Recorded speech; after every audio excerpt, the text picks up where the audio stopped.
Twitter feed and YouTube onto your website. So the first thing I'm going to do is go over to Insert. Now I'm currently on my Twitter page, so we're going to work on embedding a Twitter feed onto the my Google Sites. So we're going to come over here, and you'll notice that under Google Embeds, there's YouTube, Calendar, and Map. And there's no Twitter, so I'm going to show you how to do this.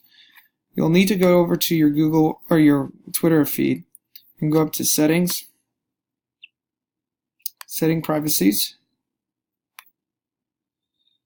and go down to Widgets. Then you click Edit.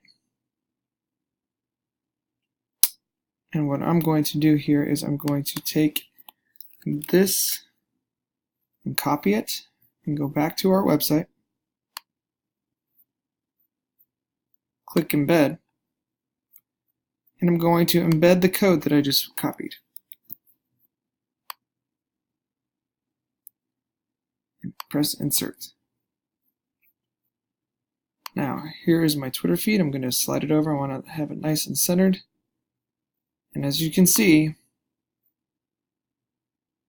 my Twitter page now has my Twitter feed.